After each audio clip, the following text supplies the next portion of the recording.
Halo semua, Assalamualaikum warahmatullahi wabarakatuh. Nama saya Ajeng Mutiara Putri dengan NIM 211270001.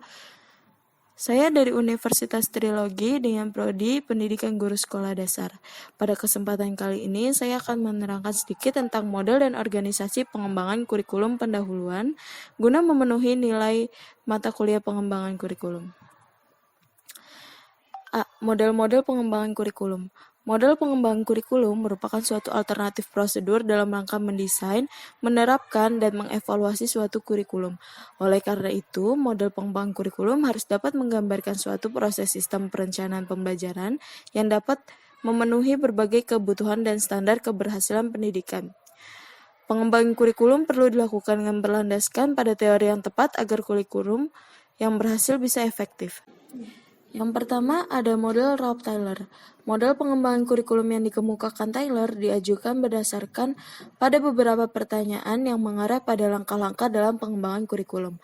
Pertanyaan-pertanyaan tersebut adalah: A. Tujuan pendidikan apa yang dicapai oleh sekolah? B. Pengalaman pendidikan apa yang semestinya diberikan untuk mencapai tujuan pendidikan? C. Bagaimana pengalaman pendidikan sebaiknya diorganisasikan? Dan D. Bagaimanakah menentukan bahwa tujuan telah tercapai? Model administratif. Pengembangan kurikulum ini disebut juga dengan istilah dari atas ke bawah atau top to down, atau staff line staff procedure. Artinya dalam pengembangan kurikulum ini terdapat beberapa tahapan secara prosedural yang harus ditempuh dan dibantu oleh beberapa tim tertentu. Yang ketiga ada model grassroots. Pengembangan kurikulum model ini adalah kebalikan dari model administratif. Model grassroots adalah model pengembangan kurikulum yang dimulai dari bawah.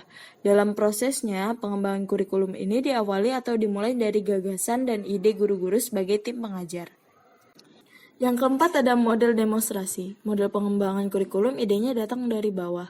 Semula merupakan suatu upaya inovasi kurikulum dalam skala kecil yang selanjutnya digunakan dalam skala yang lebih luas. Menurut Smith, Stanley, dan Shores, ada dua model pengembangan ini. Yang pertama, sekelompok guru dari satu sekolah atau beberapa sekolah yang diorganisasi dan ditunjuk untuk melaksanakan suatu uji coba atau eksperimen suatu kurikulum.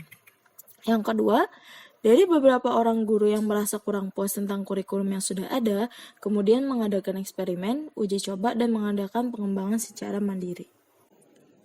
Yang kelima ada model Miller-Seller. Pengembangan kurikulum ini ada perbedaan dengan model-model sebelumnya. Model pengembangan kurikulum Miller-Seller merupakan pengembangan kurikulum kombinasi dari model transmisi dan model transaksi, dengan tahapan pengembangan sebagai berikut.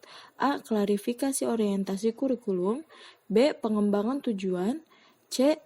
Identifikasi model mengajar. Yang D. Implementasi. Yang keenam ada model Taba. Model Taba merupakan modifikasi model Tyler. Modifikasi tersebut penekanannya terutama pada pemusatan perhatian guru. Menurut Taba, guru harus penuh aktif dalam pengembangan kurikulum. Pengembangan kurikulum yang dilakukan guru dan memposisikan guru sebagai inovator dalam pengembangan kurikulum merupakan karakteristik dalam model pengembangan Taba. Dalam pengembangannya, model ini bersifat induktif, berbeda dengan model tradisional yang deduktif. Yang ketujuh ada model Beauchamp. Model ini dikembangkan oleh George A. Beauchamp, seorang ahli kurikulum. Menurut Beauchamp, proses pengembangan kurikulum meliputi 5 tahap, yaitu A. Menentukan area atau wilayah yang dicakup oleh kurikulum. B. Menetapkan personalia.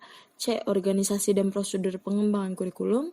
D. Implementasi kurikulum. E. Evaluasi kurikulum. Kita masuk ke dalam materi yang kedua, yaitu organisasi kurikulum. Salah satu aspek yang perlu dipahami dalam pengembangan kurikulum adalah aspek yang berkaitan dengan organisasi kurikulum. Organisasi kurikulum berkaitan dengan pengaturan bahan pelajaran yang selanjutnya memiliki dampak terhadap masalah administratif pelaksanaan proses pembelajaran. Organisasi kurikulum berdasarkan dua kategori. Yang pertama ada berdasarkan mata pelajaran atau subjek kurikulum. Organisasi kurikulum berdasarkan mata pelajaran dibedakan atas 3, yaitu separated kurikulum, graphic kurikulum, dan integrated kurikulum. Yang kedua ada organisasi kurikulum pola terintegrasi. Merujuk pada pertimbangan non-disiplin ilmu, pada praktiknya isi dari suatu disiplin ilmu menjadi bagian yang dipelajari.